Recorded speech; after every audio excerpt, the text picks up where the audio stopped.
There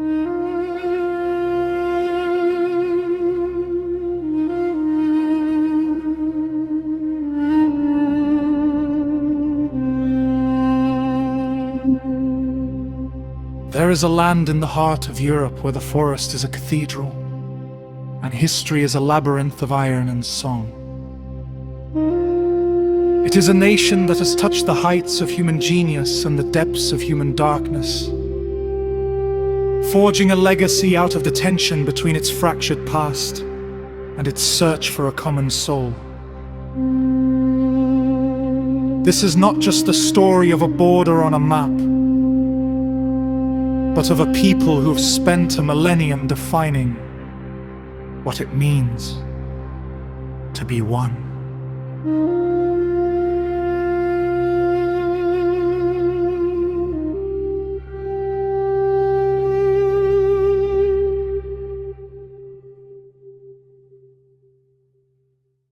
Part 1. Echoes from the Past. In the beginning, there was only the forest. For the ancient world, the lands beyond the Rhine were a green abyss, a place of mist, myth, and unspoken power. Here, the Germanic tribes moved like shadows beneath the canopy, their lives dictated by the rhythm of the seasons and the whisper of the oak. To the Romans, this was Germania Magna, a wild frontier that defied the logic of the eagle and the sword. These early peoples, the Cherushi, the Saxons, the Franks, were not a single nation, but a constellation of warriors and farmers bound by a shared tongue and a fierce, unyielding spirit of independence. The forest was their fortress, their temple, and the birthplace of an identity that valued liberty above the comforts of southern civilization. They lived in harmony with a landscape that was as brutal as it was beautiful, carving a life out of the frost and the timber, unaware that they would one day inherit the ruins of the empire that sought to tame them. In the year 9, the silence of the forest was broken by the screams of 3 Roman legions.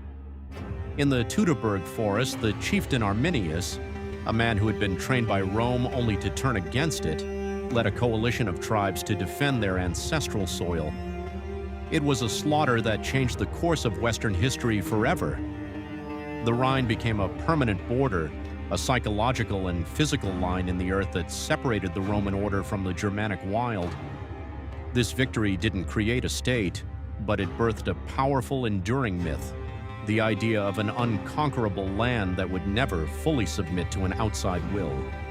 The echoes of Teutoburg would resonate for 2,000 years, a foundational memory of survival etched into the bark of the German woods.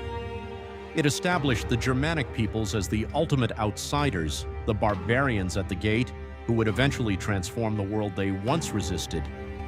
As the centuries turned and the Roman sun began to set, the land became a mosaic of movement and transformation. The Great Migration saw tribes flowing like the rivers that crisscrossed the plains, the Rhine, the Elbe, the Danube. This was a geography of transition, a crossroads where the fragments of antiquity met the dawning of a new European consciousness. These were the Dark Ages, only in name. Beneath the surface, a new identity was brewing.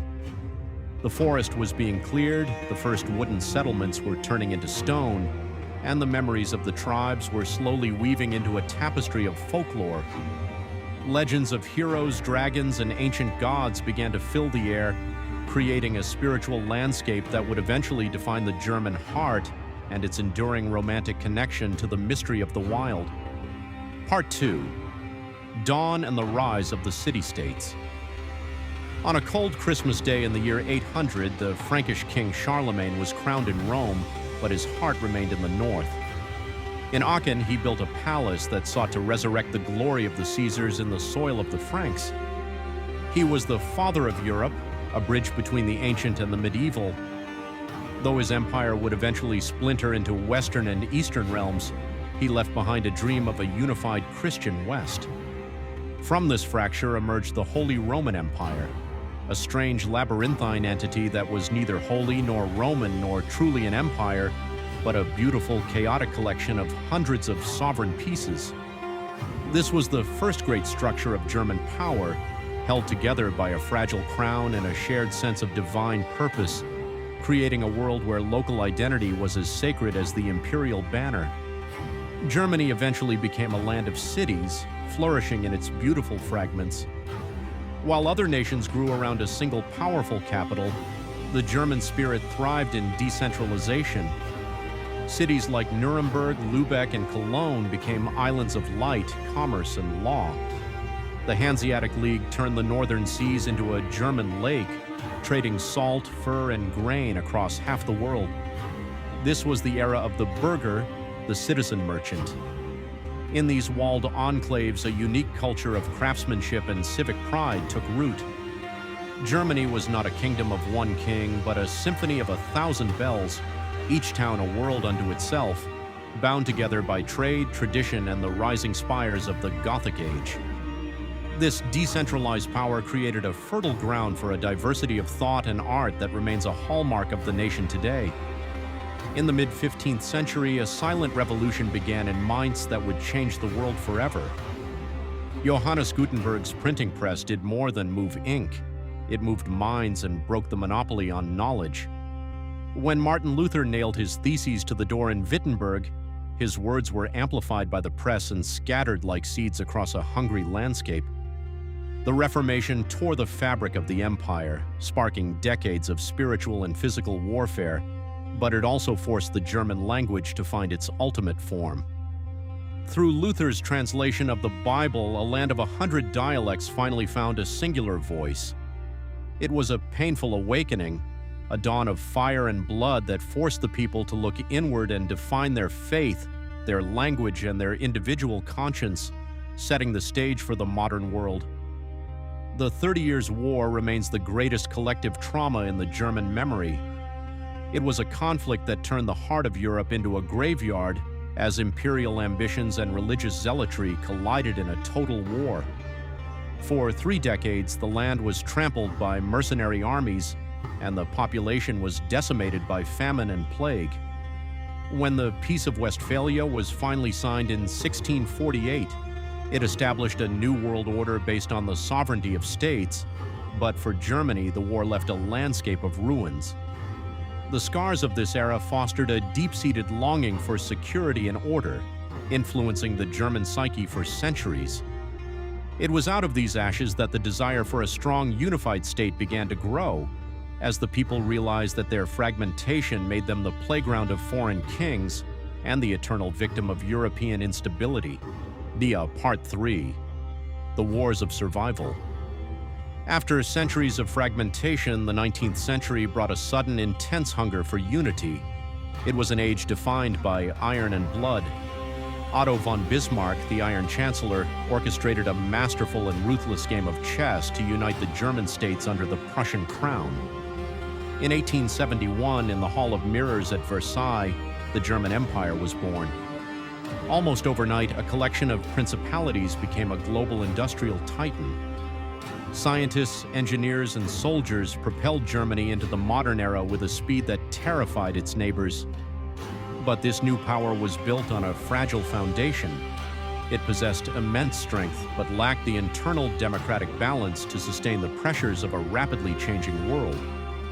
The German eagle had taken flight, but the sky was already darkening with the clouds of global rivalry and imperial hubris that would lead to a catastrophic collapse.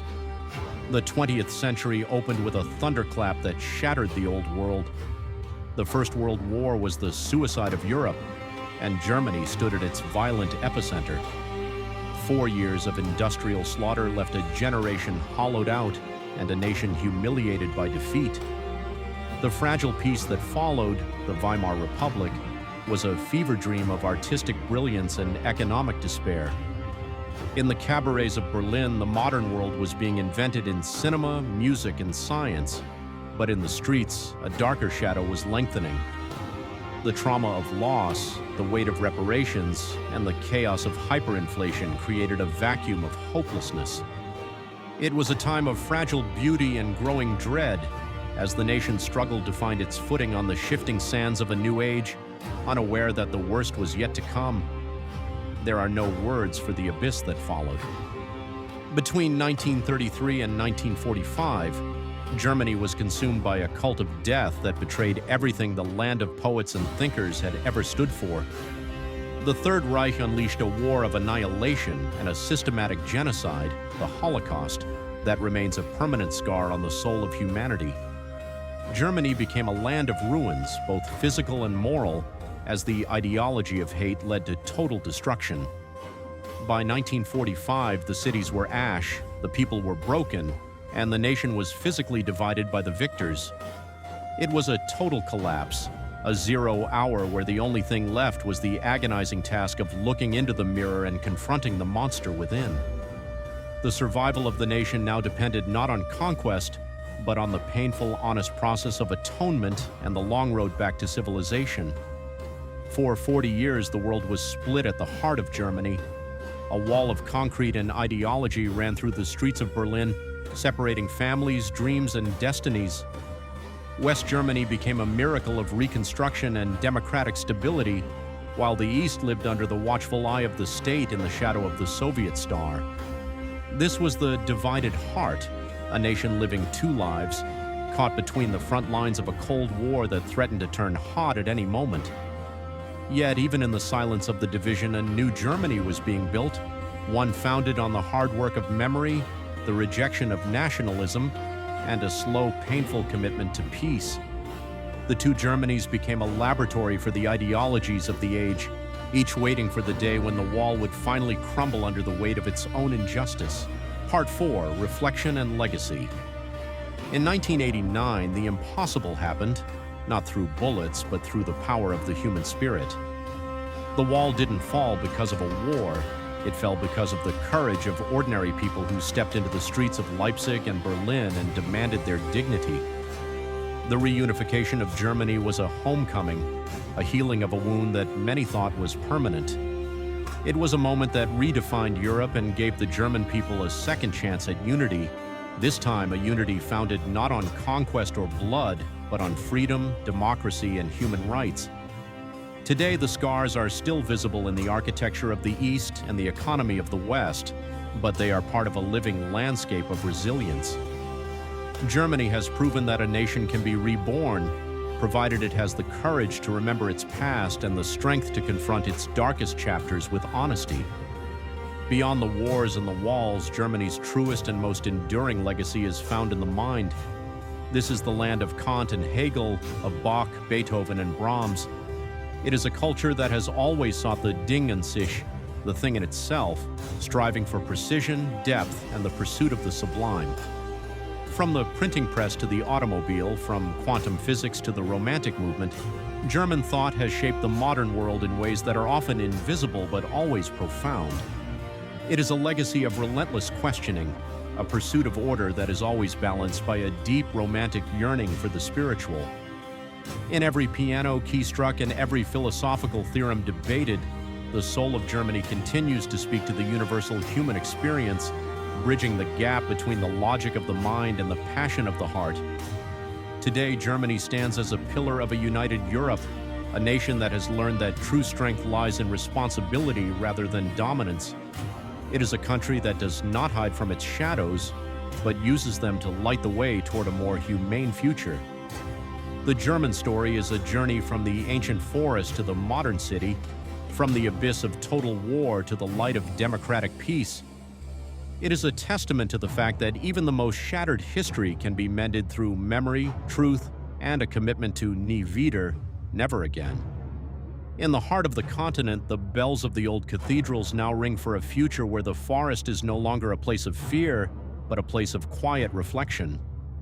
Germany remains a guardian of the European dream, understanding that the past must be carried with humility so that the future can be free.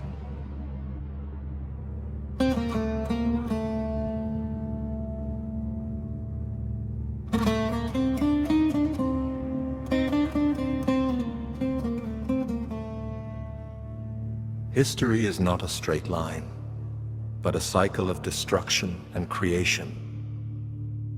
Germany has known both in equal measure. It remains a land of contradictions, forever old, forever new, holding its breath between the silence of the woods and the pulse of the future. The shadows of the past remain a warning, but the light of the present is a promise kept. Germany stands today, not just as a power, but as a conscience reminding the world that even after the longest night, the oak still grows, and the iron can be forged into something beautiful. The horizon is wide, the earth is deep, and the story of the unbroken spirit continues. For in the end, a nation is not defined by its borders, but by the courage it finds to face its own reflection and still choose the path of light.